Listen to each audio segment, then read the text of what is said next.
పాకాల మండలంలో వైఏబీ న్యూస్ జగన్ కార్యక్రమాన్ని మంగళవారం మండలంలోని గాదంకి, వడ్డపల్లి, లింగనపల్లి, ఇరంగారిపల్లి పంచాయతీలో నిర్వహించారు. ఈ కార్యక్రమంలో ముఖ్య అతిథిగా తూడా చైర్మన్ మరియు చంద్రగిరి నియోజకవర్గ ఎమ్మెల్యే అభ్యర్థి చెవిరెడ్డి మోహిత్ రెడ్డి పాల్గొన్నారు.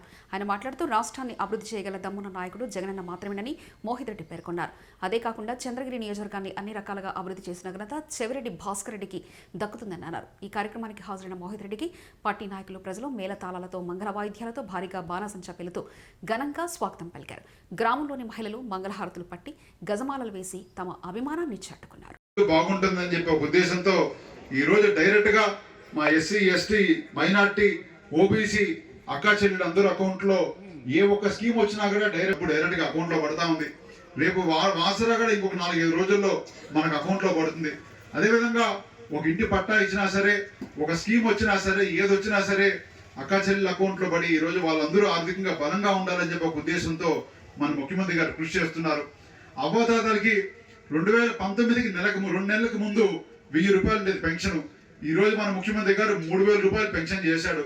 అదేవిధంగా మనం చెప్పుకుంటా పోతే ప్రతి ఒక్క స్కీము సుమారు మన ఒక్క లింగనపల్లి, అదేవిధంగా మన పంచాయతీ ఈరోజు సుమారు ఒక 10 కోట్ల రూపాయల పైన ఈరోజు స్కీమ్స్ ఏదో ఒక స్కీమ్ ద్వారా డైరెక్ట్ గా అకౌంట్ లో వేసి ఈరోజు మనం ఆదుకునే ప్రయత్నం చేస్తున్నాడు.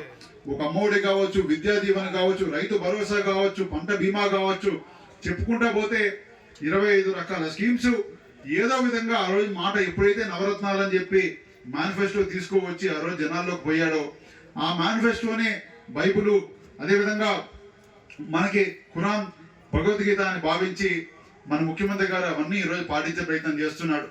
అంతలో ఆకుండా మన ఎమ్మెల్యే చెవిరెడ్డి భాస్కర్ రెడ్డి గారు ప్రతి పంచాయతీని ఈరోజు సుమారు కొన్ని కోట్ల రూపాయలు ఖర్చు పెట్టి డెవలప్ చేస్తున్నాడు.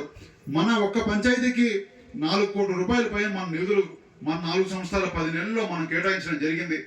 కొన్ని నిధులు మీ దృష్టికి కూడా ఈరోజు తేవాలనుకుంటున్నా. ఎందుకంటే నేను 4 కోట్ల రూపాయల నిధులు ఖర్చు పెట్టానంటే కొంతమంది అంటారు ఎక్కడ ఖర్చు పెట్టారని చెప్పి. నిజంగా ఎందుకంటే మనం చేసిన పనులు మనం చెప్పుకోవాల్సిన ఒక తార్ రోడ్డు 40 లక్షల రూపాయలు, ఒక మట్టి రోడ్డు 80,000 రూపాయలు, మెటల్ రోడ్డు 2 మెటల్ రోడ్లు 33 లక్షల రూపాయలు, ఒక గ్రామ సచివాలయ బిల్డింగ్ 40 లక్షల రూపాయలు, రైతు భరోసా కేంద్రం 21 లక్షల రూపాయలు, ఆరోగ్య వైద్య భవనం 15 లక్షల రూపాయలు, మహిళా భవనం 14 లక్షల రూపాయలు, జగనన్న సమావేశ మందిరం 21 లక్షల రూపాయలు, పాలశిబిరం 15 లక్షలు, గ్రామ వేదిక 12 లక్షలు, యోగా ధ్యాన మందిరం 7 లక్షలు, డిజిటల్ లైబ్రరీ కేంద్రం 16 లక్షలు, కర్మ క్లియర్ భవనం 7 లక్షలు, కమ్యూనిటీ శానిటైజేషన్ భవనం 3 లక్షలు, బోర్లు ఇతరవి 14 లక్షలు, సిమెంట్ బెంచీలు 70 సిమెంట్ బెంచీలు 5.5-6 లక్షలు, పాఠశాల అభివృద్ధి నాడు నేడు కింద 2 పాఠశాలలు 70 లక్షలు, అదేవిధంగా మరమ్మతులు, అదేవిధంగా ఇతర ఖర్చులు 55,000, మొత్తం 109 పనులు 4,10,76,000 రూపాయలు ఈ రోజు మన పంచాయతీని డెవలప్ చేయడం జరిగింది. అంటే ఇక్కడ వేదిక కింద అదేవిధంగా 2 పంచాయతీలు కాదు, సుమారు 108 పంచాయతీలకి 500 కోట్ల రూపాయల పైన మన ఎమ్మెల్యే గారి చొరవతో ఈరోజు మనం డైరెక్ట్ గా అభివృద్ధి చేయడం జరిగింది. ఇదే బాటలో ఒక్క సంక్షేమ అభివృద్ధి కాదు, వ్యక్తిగతంగా కూడా నేను ఎప్పుడు మీతో ఉంటానని చెప్పి మా కుటుంబం ఎమ్మెల్యే గారు ఎప్పుడు చెప్తా ఉంటారు. దానికి ఉదాహరణ పెద్దలు చెప్పారు. కోవిడ్ సమయంలో ఇంటి నుంచి కూడా బయట రాలేని సమయంలో ఆ రోజు ప్రతి ఇంటికి మనం కూరగాయలు కావచ్చు, ఫ్రూట్స్ కావచ్చు, శానిటైజర్లు కావచ్చు, మాస్కులు కావచ్చు, సి విటమిన్ టాబ్లెట్లు కావచ్చు,